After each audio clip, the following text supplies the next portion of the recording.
प्रिय विद्यार्थियों, कई दिनों के बाद फिर मिल रहे हैं। कैसे हैं सब आप? सब कुशल मंगल। तो आइए कक्षा 10 का चौथा पाठ का एक भाग पढ़ा दिया था और दूसरा भाग अब अपन स्टार्ट कर रहे हैं। इसके पहले भाग में अपन ने पढ़ लिया था कि राजा दुष्यंत वहाँ मार्कंड ऋषि के आश्रम में, ऋषिकणों के आश्रम में पहुँच गए और वहाँ जाकर देखा कि वो बच्चा सर्वदमन नाम का जो बच्चा था वो सिंह शावक के साथ, शेर के बच्चों के साथ खेल रहा था और जो उनकी तपस्वी थी वो परेशान हो रही थी, उन बच्चों को छुड़ा रही थी, लेकिन वो बच्चा नहीं मान रहा था। तो यहाँ तक अपन ने पढ़ लिया था। अब आगे का चैप्टर अपन स्टार्ट करते हैं यहीं से ही। सुव्रते न शक्य एषा वाचा मात्रेण विरम्यतुम गच्छ त्वं मदीये उत्जे मार्कंड ऋषि कुमारस्य वर्णचित्रो मृत्तिका मयूरम तिष्ठति तस्योपरः। सुव्रते, वो तपस्वी, दूसरी तपस्वी कहती है कि सुव्रते वाचा मात्र, ये कहने मात्र से नहीं रोका जा सकता, ये बच्चा कहने मात्र से नहीं रोका जा सकता।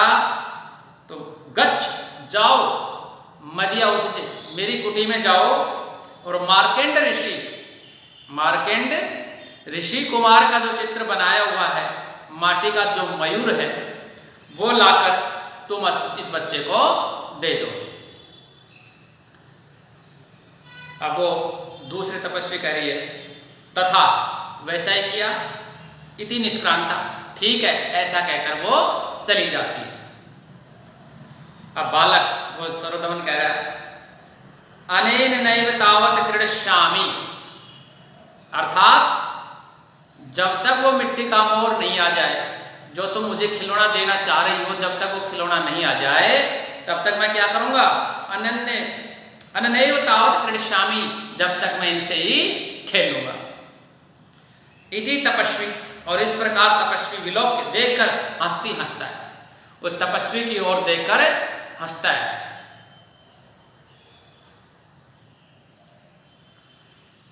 अब वो तापसी कह रही है भवतु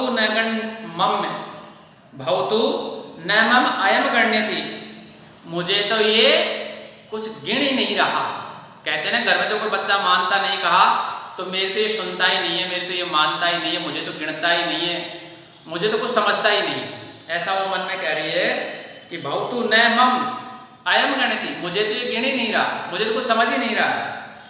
पार्श्व अवलोक्य, पास में देखकर इधर उधर, कोत्र, कोई यहाँ, ऋषि कुमाराणाम, ऋषि कुमार हैं, राजन अवलोक, राजा को देखकर, भद्रमुख यही आवत, राजा कह रही है कि तुम इधर आओ और क्या करो? मोचाने डिम्ब लीलाया बंध्यमान बाल मृगेंद्रो,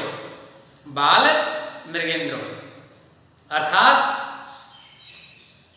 भद्र यही आवत, हे सज्जन, हे महापुरुष, आप इधर आओ, आप इधर आओ और आकर इस बच्चे से, ये जो खेल में इन शेर के बच्चों को जो पकड़ रखा है, इनको मुक्त कराओ, छुटवाओ। राजा उपगम्य, पास में जाकर, अई भो ऋषिपुत्र, अरे, वो राजा कह रहा है पास में जाकर, अरे ओ ऋषि पुत्र, ऋषि कुमार। अब तपस्वी कहती है भद्रमुख, महापुरुष, न खलु अयम ऋषि कुमार है, ये वास्तव में ऋषि कुमार नहीं है।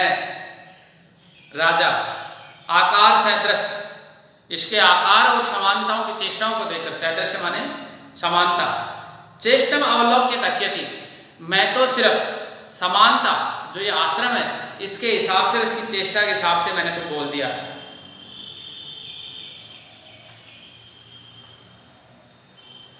अब राजा कह रहा है स्थान प्रति यावत स्थान के विश्वास के कारण ऐसा मन में सोचा, भाई ये ऋषि के आश्रम में है और बच्चा है, इसलिए मैंने इसको ऋषि कुमार कह दिया।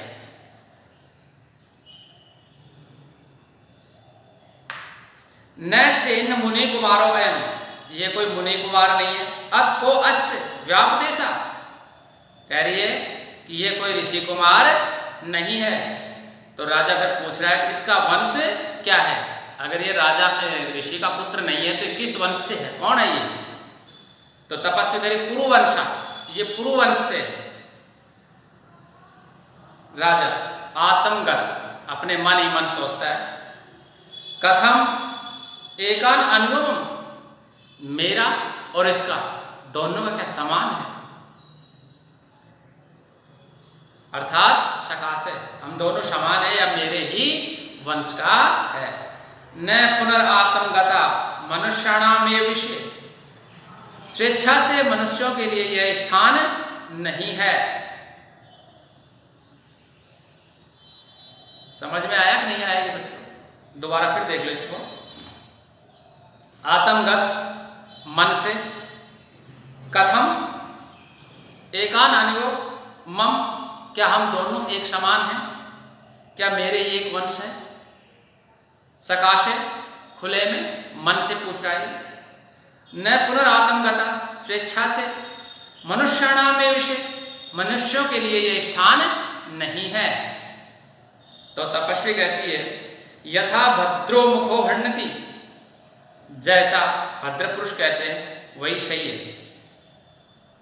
अप्सरा संबंधो नदस्य जनत्रम देवगुरु तपस्वने प्रसूता, अप्सरा के संबंध से है इसकी माता। वो तपस्वी कह रही है जो आप कह रहे हो ठीक है, लेकिन इसकी जो माता है वो अप्सरा से संबंधित है और देवगुरु ऋषि कणव के आश्रम में इन्होंने इस बच्चे को जन्म दिया है। राजा अपारी, अपारी कहते हैं मुंह हटाकर, यानी साइड में मुंह करके, हंत आस्त्री, शौच में, द्वितीय इदम आशाजनम, ओहो ये दूसरी आशा मानने वाली कोई बात कह दी। सकाश, फिर मन से, हृदय से, अथ सा तत्र भवती किमाख्यास्य राजर्षि पत्नी, तो वह श्रीमती किस नाम के राजा की धर्म पत्नी है। मतलब वो भी इसको बात बात में अड़झाना ही चाह रहा है, किसके पूछो मैं कि ये किससे है किससे नहीं है। कष्टस्य धर्मदार परित्यागनो नाम संकीर्तुम पितुम चिंत्यस्यति, वो कहती है धर्म पत्नी परित्यागनो, जिसने अपनी धर्म पत्नी को त्याग दिया है। इसके पहले मैंने आपको शायद बताया नहीं बताया कि राजा दुष्यंत ने शकुंतला से गंधर्व विवाह करके और उसको वही विस्मृत हो गया, भूल गया।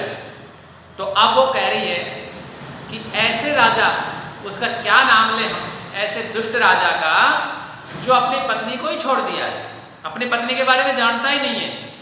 क्या बताएं इसके बारे में? क्या कह रही है कि धर्म पत्नी परित्याग, धर्म पत्नी का जिसने परित्याग कर दिया है, संकीर्तुम चिंत्यस्ति, तो उसका नाम लेने का बात कौन सोचेगा? उस आदमी का नाम कौन लेगा? अपने जिब्बा पे को रखना ही नहीं चाहता, उस आदमी का नाम अपने जिब्बा पे को रखना ही नहीं चाहता जो अपनी धर्मपत्नी का ही परित्याग कर दिया। स्वागतम, राजा कह रहा स्वागतम, इयम खलु कथा मेव लक्षितो करोति, अरे ये तो वास्तव में जो ये कथा है, ये जो बात है, जो ये तपस्वी कह रही है, ये तो वास्तव में ही मेरी तरफ इशारा कर रही है। यदि तावद शिशुरो मात्र नामत्र पृच्छामि अथवा अनार्यम परदार व्यवहारम, अब वो मन में सोचता है कि यदि तावत शिशुरो मात्रम, अगर इस बच्चे की माँ का नाम नामत पृच्छामि, नाम पूछता हूं, अनार्य दूसरे के पत्नी के बारे में, पराई स्त्री के बारे में, ये ऐसा पूछना उचित व्यवहार नहीं है। वो कह रहा है कि अगर मैं इस बच्चे की माँ का नाम पूछना चाह रहा हूं तो ये किसी दूसरी स्त्री के बारे में ऐसा पूछना अच्छा नहीं है। तो तपस्वी सर्वदमन शकुंतला लावण प्रक्षम, सर्वदमन ने कहा, इससे पहले थोड़ा और देखो, प्रविश्य मयूराम हस्तम। अब वो दो तपस्वी थी जो गई हुई थी, वो मयूर को हाथ में लेकर प्रवेश करती है। अब वो तपस्वी कहती है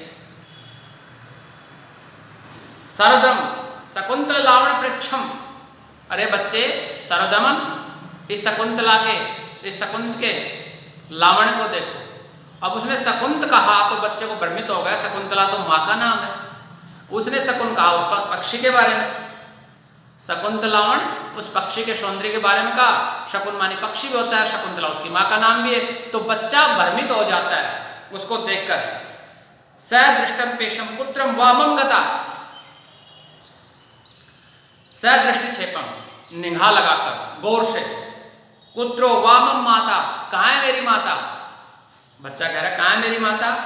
उभव दोनों, नाम सादृशण वंचितो मातृवस्त्र,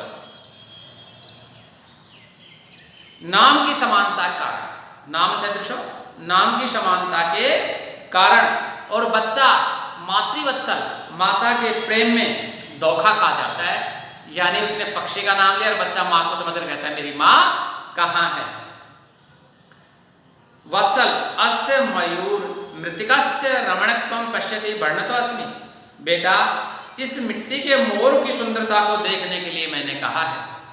वो कह रही है कि तेरी मम्मी नहीं है, तेरी माँ नहीं है, मैं तो इस मिट्टी के मोर की देखने की बात कही है। तो यहाँ तक का आज इतना ही काफ़ी है, और आगे का पढ़ाएंगे कल, क्योंकि पूरा तो होगा नहीं, अभी बहुत बड़ा चैप्टर है, कई अभी इसमें पार्ट होंगे। तो यहाँ तक के लिए इसको आराम से सुनना, अच्छी तरह से किताब में देखना, इसको सुनना, तो हिंदी अनुवाद आपकी समझ में आ जाएगी। और फिर भी अगर कोई परेशानी हो तो आप मेरे से पूछ सकते हैं मुझे।